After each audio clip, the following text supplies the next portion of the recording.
नमस्कार, बहुत स्वागत है आप सभी का शख्सियत में। मैं हूं आपके साथ श्वेता मिश्रा अवस्थी।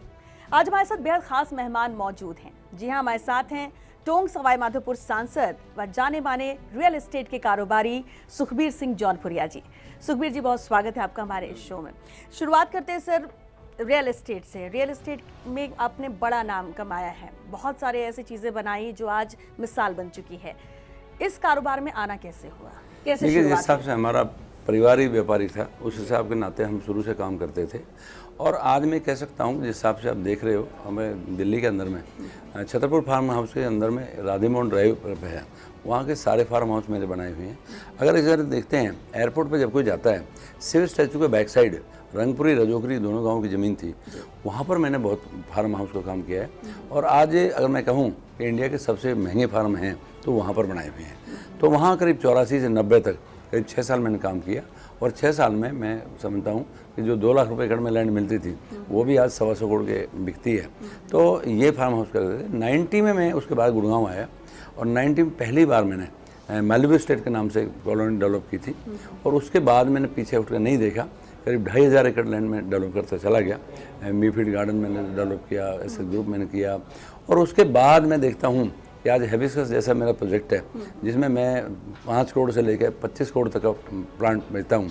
और उस हिसाब का मैं देखता हूँ तो मेरे अंदर ये है कि वहाँ के बाद में मैं अभी जब सेक्टर 83, 84, 85, 85, 90 तक ये सारे सेक्टर आज मेरे पास हैं।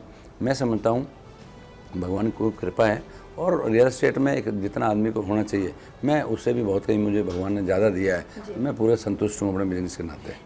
ये बिजनेस आपने आगे बढ़ाया, ये फैमिली बिजनेस ही था, उसको आप आगे लेकर चले? मैं समझता हूँ ये सब कुछ तो जब मैं 82, 83 या 84 में आ गया था, तो ये देश ही 83, 4 के बाद ही चेंज हुआ है। उससे पहले तो जो आज़ादी के 80 तक सेम ही था, कोई ज़्यादा नहीं चेंज हुआ था। ये 82, 83 के बाद में सब कुछ चेंज होना शुरू हुआ है। और तब मैं लाइन में आ गया था, मैंने खुद ही किया था सारा। बिजनेस में आना, वो भी रियल एस्टेट सेक्टर में, बहुत लोग कोशिश भी करते हैं, लेकिन हर किसी को कामयाबी नहीं मिल पाती। कामयाब होने के बाद, इतनी ऊंचाई पर पहुंचने के बाद कैसे मन हुआ कि राजनीति में आना चाहिए? देखिए, मैं समझता हूँ जिस हिसाब से मैं गुड़गांव में काम करता था, गुड़गांव में लोग आते थे मेरे पास। मैं सुबह जहाँ ऑफिस में बैठता था, वहाँ पर मेरी हालत दिन में 100, 200 लोग आते जाते रहते थे। तो लोग कई बार बैठते थे कि वहाँ मंदिर बन रहा है, वहाँ खेल हो रहे हैं, वहाँ कोई स्कूल में कोई कार्यक्रम है, तो वहाँ जाते थे। वहाँ 1 लाख रुपए दे दिए, 2.5 लाख रुपए दे दिए, 5 लाख रुपए दे दिए। तो लोगों ने कहा कि आप इतना बड़ा काम करते हो।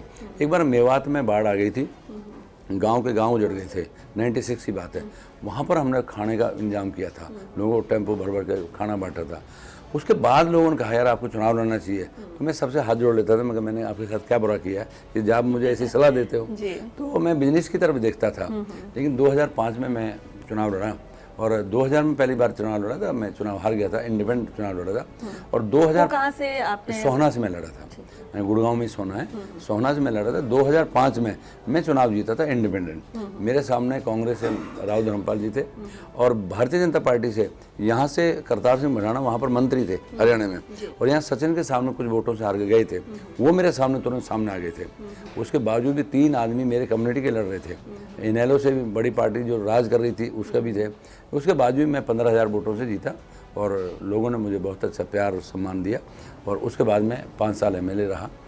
ये मेरी शुरुआत हुई थी। लोगों का सपोर्ट तो था, हर कोई चाह रहा था कि आप चुनाव लड़ें, लेकिन जब तक कहते हैं कि राजनीति में कोई बड़ा नाम आपके साथ नहीं होता, सपोर्ट नहीं होता है, तो जीत मिलना मुश्किल होती है। तो ऐसा भी कोई शख्स है राजनीति में, पॉलिटिक्स में, जिसने आपका साथ दिया हो उस वक्त? देखिए, मेरे को कहीं किसी का वो मतलब पार्टी या पॉलिटिक्स का तो पहले साथ नहीं मिला था। मैं तो इंडिपेंडेंट चुनाव लड़ना शुरू किया था। और मैं आपको बता दूं, मैं शुरू दिन से अपने गुरु महाराज को मानता हूँ। और मेरे गुरु महाराज शुरू में मना करते थे कि आप राजनीति मत जाओ, राजनीति में अच्छा काम नहीं है। मैंने बहुत लंबे समय से उनको हाथ जोड़कर मेरे परिवार ने भी और लोगों ने भी उनको मनाया। और मैं आज आपके माध्यम से कह सकूँ, आज मैं जो भी कुछ हूँ गुरु महाराज की कृपा से हूँ, उन्हीं का सब कुछ मानता हूँ। और मैं आपको ये भी कहूँ, मैं जाति से गुजर हूँ, अच्छा बड़ा बिजनेसमैन हूँ, समुद्र में पैदा हुआ, समुद्र में रहता हूँ। उसके बाद भी मैं आपको ये कह सकता हूँ, आज तक मैंने ज़िंदगी में, ये जल मेरे सामने है, मैंने कभी ज़िंदगी में शराब, मीट, अंडा कभी यहाँ तक भी नहीं आने दिया। तो ये मैं सब गुरु महाराज की कृपा मानता हूँ। धन दौलत तो आनी जानी चीज़ है, लेकिन वो सब कुछ बचाना ऊपर वाले का काम है, तो मैं इसको बहुत बड़ी देन मानता हूँ। तो इसमें आपका आदर्श के तौर पर आप किसे देखते हैं, जिसको अब आप गुरु महाराज को ही, या मैं फिर पॉलिटिक्स में भी कोई पॉलिटिक्स में मतलब मैंने नहीं है, पॉलिटिक्स में मैंने बताया कि जब मैं यहाँ चुनाव आया तो मैं यहाँ भी जब आकर लड़ा तो मेरे को यहाँ भी इंडिपेंडेंट चुनाव लड़ना पड़ा। जयपुर ग्रामीण से मैंने 2009 में लोकसभा चुनाव लड़ा और इंडिपेंडेंट लड़ा। तो उससे पहले क्या था कि 2007 में जब ये आंदोलन का हो रहा था तो मैं उस टाइम एमएलए था। एमएलए में मैंने रात को चंडीगढ़ से जब ये देखा कि इतना बड़ा हादसा हो गया तो मैं रातों रात यहाँ पर पहुँचा था, और मैं जहाँ पाटौली की धरती पे जहाँ कर्नल साहब बैठे थे मैं वहाँ पर पूरा धरती को चीरते हुआ वहाँ पर पहुँचा था, क्योंकि लोग निकल नहीं रहे थे, लोग बाहर नहीं आ रहे थे। मेरे से बहुत लोगों ने कहा कि आपने बहुत बड़ा रिस्क लिया, लेकिन मैं फिर भी ठान के आया था और मैं वहाँ पहुँचा। लेकिन उस वक्त बहुत ज़्यादा सही कहा आपने कि लोग जो आपको सजेस्ट कर रहे थे कि बहुत ज़्यादा मुश्किल होगी या फिर रिस्क ले रहे हैं आप, लेकिन उस वक्त आपकी सक्रियता भी उस आंदोलन के जरिए थी, आपने भी बहुत मदद की उस वक्त। मैं समझता हूँ कि उस दिन निकलना और वहाँ पहुँचना वो मेरे लिए एक ज़िंदगी का बहुत बड़ा वो था दिन, कि अगर वहाँ तक मैं पहुँच गया तो उसके बाद वो किसी पे क्रॉस नहीं हो पाया। और मैंने उस टाइम कर्नल साहब से कहा, मैं कर्नल साहब 7 डेड बॉडी वहाँ पड़ी हुई थी, मैं कर्नल साहब आप कहो तो मैं इनके लिए कुछ मदद क्यों करूँ। तो उन्होंने कहा बहुत अच्छी बात है, आप बोलो। तो मैंने उनको बताया, तो मैंने कहा 2-2 लाख रुपए मैं इन सबको देना चाहता हूँ ताकि इनको सपोर्ट मिले परिवारों को। तो इतनी देर में मेरे से पीछे से मेरे किसी साथी ने कहा कि आप थोड़ा ध्यान से बोलो, ऐसा है पूरे प्रदेश में कई जगह आदमी मर गए। मैं कहा पीछे हट की बात मत करें। मैंने उनसे ये कहा था अगर पूरे प्रदेश में देश में भी अगर कोई भी आदमी शहीद होगा उसको भी परिवार को 2-2 लाख में अपने पल्ले दूंगा। और आज मैं इस बात को खुशी कह रहा हूँ कि मैंने कोई भी हुआ मैंने पीछे हट कर नहीं देखा। आज मैंने बताया जितने भी शहीद हुए थे उन सबको 2-2 लाख रुपए सबसे पहले मैंने अपने परिवार को नाते दिए। और उसके बाद में मैंने दिल्ली में रैली करी, यहाँ पर राजस्थान में रैली करी, मैं पूरे राजस्थान घूमा, पूरा हरियाणा घूमा, हिमाचल घूमा, जम्मू घूमा। और उसके बाद में 3 नवंबर 2007 को मैंने देश में एक गुजर स्वाभिमान रैली मैंने रामलीला ग्राउंड में की थी। रामलीला ग्राउंड वो आज तक भी किसी में नहीं भरा, मैंने उस ग्राउंड को ऐसा भरा था जो आज तक किसी में नहीं भर पाया, सिर्फ एक जाति से। और वहाँ पर मैंने घोषणा की थी एक वीर गुजर शहीद स्मारक बनाएंगे। और मैं कोटपुतली में अपनी खुद ज़मीन खरीदी और ज़मीन खरीद के उसके बाद में वीर गुजर शहीद स्मारक मैंने वहाँ बनाया। और उसके बाद में जितनी भी शहीद हुए थे उन सबकी लड़की शादी योग्य थी, उनको सबको बुला के 2-2 लाख रुपए तक भी उनको दिए। तो मैं समझता हूँ कि मैं गांव ढाणी पूरे राजस्थान में घूमा और लोगों को जो भी मदद कर सकता था वो मैंने अपनी तरफ से की। हरियाणा में आपने विधानसभा चुनाव लड़ा, विधायक बने आप, वो एक्सपीरियंस आपका कैसा था? और उसके बाद राजस्थान में देखिए मैं समझता हूँ जिस हिसाब से मैंने बताया कि आज तक मैं ज़िंदगी में कह सकता हूँ कभी भी राजनीति से मैंने ये नहीं दिमाग में रखा कि राजनीति से मैं कुछ कमाऊँगा। मैंने आज तक भी कभी सोच के भी नहीं किया।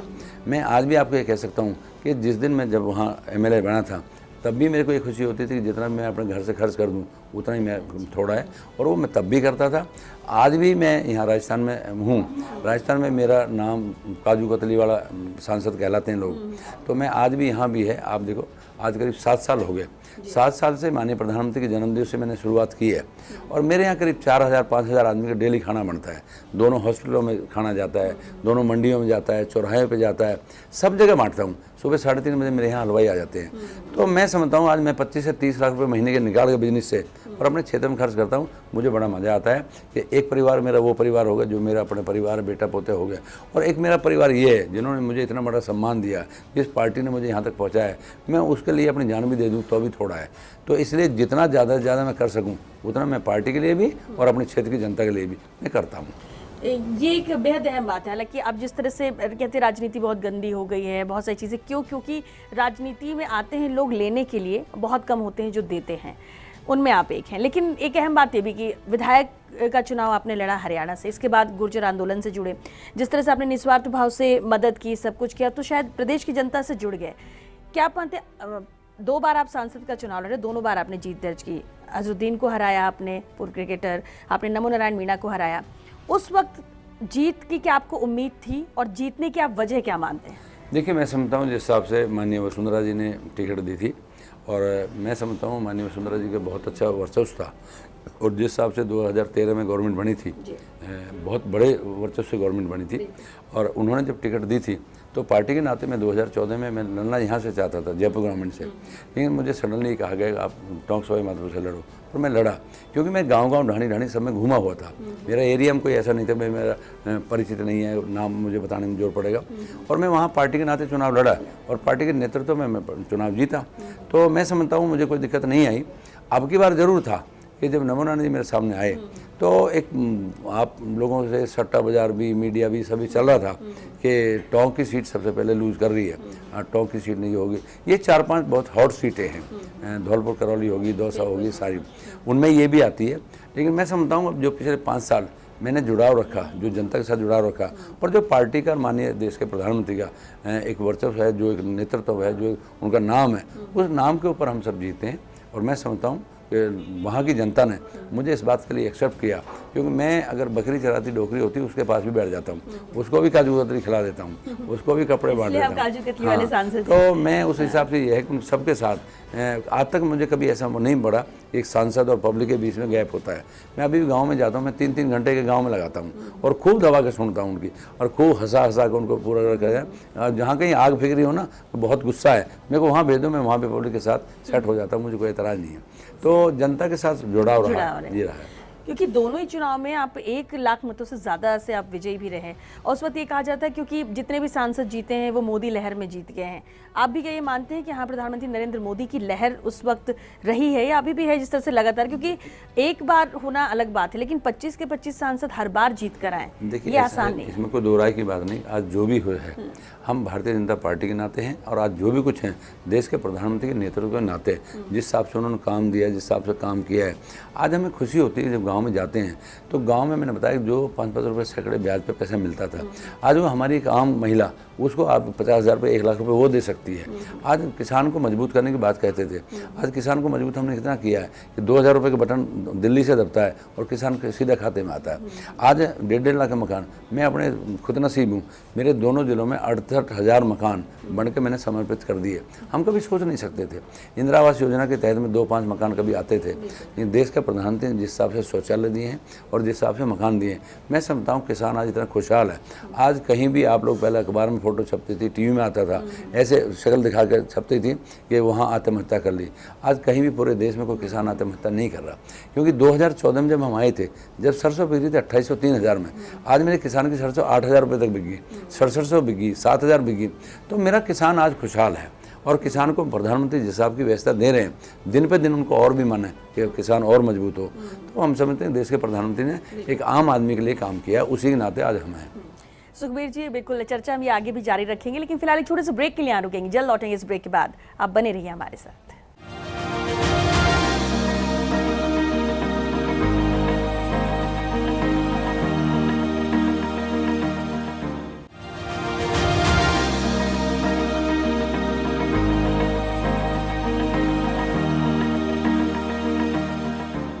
ब्रेक के बाद एक बार फिर आप सभी का स्वागत है। शख्सियत में हमारे साथ सांसद सुखबीर सिंह जौनपुरिया जी लगातार बने हुए हैं। सुखबीर जी, एक बार फिर आपका बहुत स्वागत है। ब्रेक में जाने से पहले हम बात भी कर रहे थे कि किस तरह से आपका कारवां आगे बढ़ता रहा और सांसद के तौर पर आपने जीत दर्ज की, लेकिन एक अहम सवाल जरूर है, भारतीय जनता पार्टी से लगातार 2 बार आप सांसद के तौर पर आपको टिकट मिली, आपने जीत भी दर्ज की, लेकिन बीजेपी से जुड़ाव कैसे हुआ, कैसे जुड़े आप पार्टी से? देखिए, मैं समझता हूँ पहली बार जब मैं यहाँ से 2009 में इंडिपेंडेंस चुनाव लड़ा था, मैंने उससे पहले कभी कोई पार्टी नहीं अटेंड की थी और ना मैं किसी पार्टी में शामिल था। मैंने पहली बार अपनी ज़िंदगी में पहली बार मैंने भारतीय जनता पार्टी में शामिल हुआ था और 2013 के चुनाव में माननीय वसुंधरा जी ने हमारी ड्यूटी लगाई थी। ये सारा का सारा एरिया मेरे पास था, हिंडौन से लेकर ये भरतपुर से लेकर सारा, जिसमें दबा के मैंने विधानसभा में काम किया था। तो उसके बाद उन्होंने कहा कि आप है, तो मैंने उनसे एक ही बात रखी थी कि मैं पार्टी ज्वाइन करूँगा, मैं ये चाहता हूँ मैं लोकसभा का चुनाव लड़ूँ। तो उनका कोई बात नहीं, आप मेहनत करके दिखाइए। और विधानसभा में मैंने मेहनत की और उन्होंने मेरी मेहनत को देखा। यहाँ जब मैंने काम किया तो उसके बाद में सारी सीटें जीती, तो पार्टी ने मुझे मौका दिया और मैं समझता हूँ उसके बाद में 2014 में मोदी जी की लहर थी, यहाँ पर वसुंधरा जी की लहर थी और उसके नाते हम सारे 25 के 25 सांसद जीते। और आज देश के प्रधानमंत्री के नाते हम सब जो जीतते हैं वो देश के प्रधानमंत्री नरेंद्र भाई मोदी के नाते जीते हैं, क्योंकि उनके काम ऐसे हैं कि जो आम धरातल पर काम हो रहे हैं उसके नतीजे हम जीते हैं। आपको लेकर एक बात कही जाती है कि आप जो कहते हैं वो करते ज़रूर हैं और बजट का कभी भी इशू आपके मामले में तो नहीं आता है। भले दूसरे सांसद बजट को वजह बनाए, लेकिन टोंक में रेल का मुद्दा बेहद अहम था और उसे लेकर कहा जाता है कि और आज तक आप हर बार इसे लेकर वादे भी करते हैं, लेकिन अब तक टोंक को रेल नहीं मिल पाई। उसकी वजह क्या है? ऐसा है मैडम, बहुत गहन मुद्दे को आपने छेड़ा, मैं समझता हूँ। देखिए, सबसे बड़ी बात ये थी कि रेल का मुद्दा बहुत लंबे टाइम से चला रहा था। मैं जब पहली बार 2014 में जीत के गया, तो 14 में जब जीत के गया तो इन्होंने मेरे कुछ लोगों ने कहा कि रेल तो सैंक्शन हुई पड़ी है, आप हम ही भर लो और कोई दिक्कत नहीं है। तो मैंने कहा रेल लाएंगे, मैं बात की। तो ऐसा हुआ कि रेल लाएंगे, तो पहला जब बजट पेश हुआ तो लोगों को उम्मीद थी कि ये तो आएगी, लेकिन जब बजट आया तो बजट में कहीं भी कुछ नहीं दिखाई दिया। तो क्या हुआ, एक वहाँ पर रेल लोगों को संघर्ष समिति थी, उन्होंने क्या किया, पहले तो जब पता लगा कि शायद रेल आ रही है तो उन्होंने एक बार लड्डू बांट दिए कि रेल आ गई, पटाखे चला दिए। 1 घंटा बाद में जब बजट में उन्होंने पढ़ाई किया खाया तो उसमें कुछ भी नहीं था, तो उन्होंने मेरे पुतले फूंक दिए। तो मैंने उसे अखबारों में काउंटिंग रखी। तो जब मैं आया तो मैं यार क्यों, तो तुमने लड्डू बांटे, क्यों तुमने पुतले फूके? तो बोले जी हमने सोची कि रेल तो आई पड़ी है, तो रेल तो आई गई है तो हम लड्डू बांटते हैं, वो कह रहे हैं। और पुतले इसलिए फूके जब हमने देखा ये सांसद चुन दिया, लेकिन रेल तो ये भी नहीं लेके आया। तो मगर मैं तो 2.5 महीने में रेल कैसे ले आता, तो मुझे बताते सही। उसके बाद में मैं माननीय प्रधानमंत्री के पास गया और माननीय प्रधानमंत्री, मैं सारे अखबार कटिंग ले गया, सारी और खबर ले गया। तो मैंने कहा माननीय प्रधानमंत्री मेरे साथ तो ऐसे हो गया। तो उनका ये तो होता चलता रहता, कोई बात नहीं, आप अपनी बात को रखो। और उन्होंने रेल मंत्री से मिलने के लिए कहा। मैं जाकर रेल मंत्री से मिला, मैंने उनसे बात की, मैं कहा जी ऐसे बात है मेरे साथ हुआ। तो कह रहे यार अभी कोई इसका जिक्र है नहीं। तो मैंने उसके बाद में उनकी बात की, अगले बजट में माननीय रेल मंत्री जी ने उसको ले लिया और उसी टाइम बजट में रेल को सैंक्शन करके 10 करोड़ का बजट भी डाल दिया। और उसके बाद में मैं आपको कहता हूँ, जो सेंटर का काम था वो पहली बार हो गया था उसी टाइम। और उसके बाद में वो अजमेर से लेकर यहाँ तक बरवाड़ तक वो रेल सैंक्शन होगी। रेल के सैंक्शन होने के बाद में पूरी टीम लगी, टीम ने पूरा अलाइनमेंट कर लिया, उनकी खूंटी गाड़ दी और रेल का जो लाइन बचती है वो सबका काम कर दिया। मैं समझता हूँ, आपको शायद ध्यान दिला दूँ कि जब कांग्रेस की गवर्नमेंट सेंटर में थी उस टाइम इन्होंने एक बजट पास किया था अपने उसमें कि 50% का शेयर स्टेट गवर्नमेंट का होगा, 50% का सेंटर का होगा रेल के अंदर। ये खुद पास हुआ है कांग्रेस के टाइम में। अब जब वहाँ से रेल मंजूर होकर आ गई तो देश के प्रधानमंत्री ने कर्ज दे दिया। तो इन्होंने क्या किया, भाई आप ज़मीन का काम आपको स्टेट को करना है और ज़मीन का काम स्टेट को करना, तो जब तक हम उसकी अलाइनमेंट करते रहे, जब तक उसका हुआ उन देर में हमारी गवर्नमेंट चलेगी। उसके बाद में वहाँ पर कांग्रेस गवर्नमेंट आई। कांग्रेस ने खुद अपने उसमें मैनिफेस्टो में इस बात को डाला कि सबसे पहले रेल टोंक के अंदर में ला के देंगे, अपने मैनिफेस्टो के फर्स्ट पेज पर डाला। मैं समझता हूँ उसके बाद में आज भी सिर्फ और सिर्फ सेंटर की तरफ से सैंक्शन हुई पड़ी है। सेंटर की तरफ से कोई दिक्कत नहीं है। जो मेरा काम था मैंने अपना काम कर दिया। आज भी अगर पेंडिंग है तो पेंडेंसी सिर्फ स्टेट की तरफ से है। अगर प्रदेश की गवर्नमेंट जो अलाइनमेंट हुआ पड़ा, जो ज़मीन हुई पड़ी है, जो सैंक्शन हुई पड़ी है, अगर उस ज़मीन को आज भी एक्वायर करके और उसको दे दे तो कल से रेल का काम शुरू हो जाए। अब की बार जब चुनाव के दौरान में यहाँ तक बात आई थी कि 1000 करोड़ का बजट है और उन्होंने बार बार कांग्रेसियों ने कहा कि आप रेल नहीं लाए। मैंने तब भी यहाँ तक कह दिया था कि 500 करोड़ रुपए स्टेट गवर्नमेंट आज जमा करा दे। मैं दावा करता हूँ, भगवान ने मुझे इतना दिया, मैं 500 अपने पल्ले जमा करा दूंगा। मैंने यहाँ तक कह दिया था, चुनावी सभा में आपने बोला मैंने यहाँ तक कह दिया था।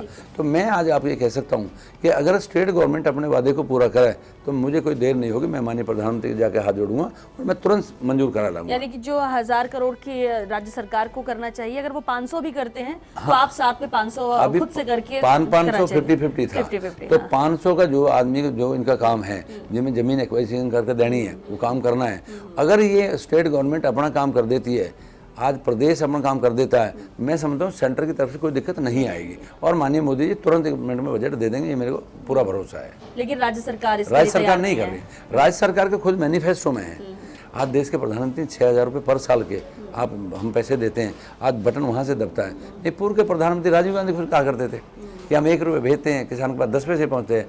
आज मोदी जी के टाइम में ना 2 रुपये जाते हैं, 2 के 2 वहाँ पहुँचते हैं। कोई किसान नहीं। ये कह रहे कि ये जो रेल का मुद्दा इतने लंबे वक्त से है, अगर अभी भी अटका है तो राज्य सरकार की वजह से इसमें।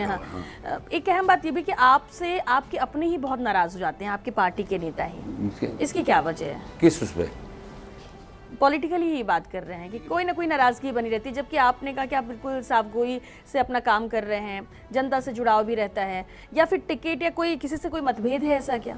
मेरे सामने कोई ऐसा किसी मतभेद नहीं है, ना कभी कोई ऐसा मतभेद आया है। और मैंने बताया कि मैं तो वो हरबन मौला हूँ, जो भी आदमी आता है उसी के साथ अपने साथ उसी के साथ चल देता हूँ। तो इसलिए कहीं ऐसे कोई आज तक आया नहीं कि मौका। आपकी अगर हॉबीज़ की बात करें, शौक की बात करें, किस तरह का शौक है? क्योंकि कहते हैं कि महंगी गाड़ियों का शौक सुखबीर सिंह जौनपुरिया को बहुत है, और आपकी बेटी की शादी भी बहुत चर्चाओं में रही। देखिए ऐसा है, मैं एक बात मानता हूँ कि मैंने बताया कि मैंने कोई दादा बाबा की प्रॉपर्टी नहीं बेची, ना कोई प्रॉपर्टी ली। मैं आज ये बात मानता हूँ, मैं आज आपके माध्यम से कह दूँ, बेटी बहुत बड़ा धन है। और मैं आज मानता हूँ जिस दिन से मेरी बेटी मेरे घर में पैदा हुई, मेरी किस्मत बदलती चली आई। और मैंने जिस दिन बेटी की शादी करी, मुझे खुद नहीं पता था कि इतना बड़ा नाम आएगा और इतना बड़ा काम हो जाएगा। मैंने कभी नहीं सोचा था। मैं आज ये मान रहा हूँ बेटी लक्ष्मी होती है। और मैं आज भी आपके माध्यम कहता हूँ, बेटी कभी मांगती नहीं है। बेटी को जो भी देना दबा कर दे, जितना बेटी को दोगे उतना ही उसका लाख गुना आता है। तो इसलिए मैं कह रहा हूँ शादी का जिक्र करूँ और उसका देन करूँ। तो मैंने आपको बताया मैं कभी हिचकता नहीं हूँ। दान देने में भगवान ने मुझे शुरू से दिया है, तो मैं उसमें पूरा देता हूँ। तो सब कुछ दिया हुआ है, तो भगवान को कमी नहीं है। मैं पहले ही बताऊँ क्या था, सब कुछ दिया हुआ है, कोई कमी नहीं है। अब इससे आगे तो राम का नाम है। मैं कहूँ भाई ये देश मेरे नाम हो जाए, मेरी पूर्ति तब भी ना हो तो मैं उसको क्या करूँगा। हाँ, नहीं तो जितना दिया बहुत है। बिल्कुल। एक अहम बात ये भी कि ठीक है, आप सांसद के तौर पर तो 2 बार चुनाव लड़े, लेकिन इस बार आपका इंटरेस्ट है विधानसभा चुनाव लड़ने का। इसमें कितनी सच्चाई है? कैसी कोई तैयारी कर रहे हैं? मैं आपको बता दूं, मैं कोई विधानसभा चुनाव नहीं लड़ना चाहता। मैं एक बात चाहता हूं, मैं पार्लियामेंट का चुनाव लड़ना चाहता हूं। पार्लियामेंट में ही इंटरेस्ट है मेरा। मेरा सिर्फ मकसद ये है कि मैं आपको बताऊँ कि पार्लियामेंट में जिस हिसाब से मैं गली गली गाँव तक मेहनत करता हूँ, क्योंकि मुझे मतलब ना तो कुछ ऐसी नई उम्मीदें कि मैं कुछ और बहुत चाहता हूँ या मेरे को बहुत ज़्यादा लालच है या कुछ नहीं है। मैं मेंबर ऑफ पार्लियामेंट हूँ। मैं इससे बहुत खुश हूँ कि पार्टी ने मुझे ये मौका दे रखा है। इसके पार्टी के नाते मैं पार्टी का सारा दिन काम करूं, मैं इससे बहुत सेटिस्फाई हूँ। इसलिए मुझे कुछ ज़्यादा इच्छा नहीं है। बहुत से लोगों को तो यानी जो चर्चाएं कि नहीं, मेरा दूर तक कभी मतलब नहीं है। तो मैं तो सिर्फ ये है कि पार्टी मुझे मौका देगी तो मैं मेंबर ऑफ पार्लियामेंट के चुनाव लड़ूंगा। पार्टी नहीं कुछ सेवा कराएगी, मैं पार्टी की सेवा करता रहूँगा। अच्छा, ईआरसीपी का मुद्दा प्रदेश सरकार बहुत ही जोर शोर से उठा रही है लगातार, लेकिन साथ ही साथ सवाल सांसदों पर कि 25 के 25 सांसद प्रदेश की जनता ने दिए, लेकिन एक सांसद भी इस मुद्दे को लेकर या इसमें जनता के लिए आवाज़ बुलंद नहीं कर रहा है संसद भवन में। देखिए मैडम, ऐसा है, ये बात आपकी सही है, मेरे दोनों जिले भी उसमें आते हैं। मैं एक बात बता दूँ, आज सबसे बड़ी बात है कि स्टेट गवर्नमेंट क्या एक नया मुद्दा लेके आ रही है कि 100% सेंटर पैसे दे दे, 90% सेंटर पैसे दे दे। जब आप लोगों ने जो रेशो बना रखी है, आज पीने के पानी है, पीने के पानी के मैं कल अभी एक हफ्ते दौरे पे था गाँव में ये हालत हो रखी है। आज 27,000 करोड़ हमने आप जल शक्ति मंत्रालय ने पैसा दे रखा है, लेकिन फिर भी प्रदेश करीब 4,000 करोड़ पैसा खर्च नहीं कर पा रहा। ताजुब इस बात का, आज जो रोड है, अगर ये NHAI की रोड ना बने, मैं समझता हूँ प्रदेश में रोड नहीं मिल पाती। आज जो 60-40 की जो रेशो है, जो प्रधानमंत्री उस सड़क योजना में आती है, आज स्टेट गवर्नमेंट वो पूरा नहीं कर पा रही। तो मैं समझता हूँ जिस बात को आप ये कह देना आसान काम है कि वो सेंटर ही कर दे सब कुछ। अगर सेंटर ही सब कुछ करना है तो फिर हाथ खड़े कर दो कि हमारे बस की नहीं है कुछ भी। आप जहाँ जहाँ अपने हिस्से का पैसा देना है, मैं कहता हूँ हम 25 के 25 सांसदों को कहने की जरूरत नहीं पड़ेगी। देश के प्रधानमंत्री कहा हुआ है 1 सेकंड देर नहीं करें, लेकिन अपनी बात मुद्दे पे तो आए वो। अब वो ये कह रहे हैं नहीं आप इसको ऐसे मान लो, आप पूरा 100% आप ही कर दो तो क्या फ़र्क पड़ना है। अरे फ़र्क तो कुछ भी नहीं पड़ना है। लेकिन बात ये है कि जो चीज़ आपने रेशो बनाई हुई है उस रेशो में आप आगे बढ़ो ना। अगर सेंटर पीछे हटता हो तो हम जाके कहें जी आप ऐसे क्यों कर रहे हो। आज एक बात बताओ, जहाँ तक बात है, मैंने बताया आज स्टेट गवर्नमेंट के जहाँ भी जाते हैं ना, अपना 40%, अभी मेडिकल कॉलेज है मेरे क्षेत्र में, दोनों मेडिकल कॉलेज हो गए। आज स्टेट गवर्नमेंट मेडिकल कॉलेज का जो 40% पैसा वो नहीं दे पा रही। अब तक बनकर कंप्लीट हो जाते। सेंटर ये कह रहा है, देखिए देश के प्रधानमंत्री काम करने का ढंग बहुत अलग है। देश के प्रधानमंत्री ये नहीं घोषणा कर दो, आगे आने वाले टाइम में मेरे को ऐसा महसूस होता है कि देश का प्रधानमंत्री ये बात कह देगा कि जो हम घोषणा करेंगे ना उनको पूरा करेंगे, हम अपने माध्यम से करें। आप ये नहीं करें हम स्टेट की इंतजार करेंगे। नहीं तो आप मान के चलो, देश के प्रधानमंत्री जिस हिसाब से मेडिकल कॉलेज दिए, अगर स्टेट उसकी पूर्ति करती हो, वही पूर्ति नहीं हो पा रही। तो मैं इस बार कह रहा हूँ कि 25 के 25 सांसद आज जो कुछ लेके आ रहे हैं, आज माननीय प्रधानमंत्री जो दे रहे हैं, मैं समझता हूँ आज से पहले कभी इतना बजट नहीं आया।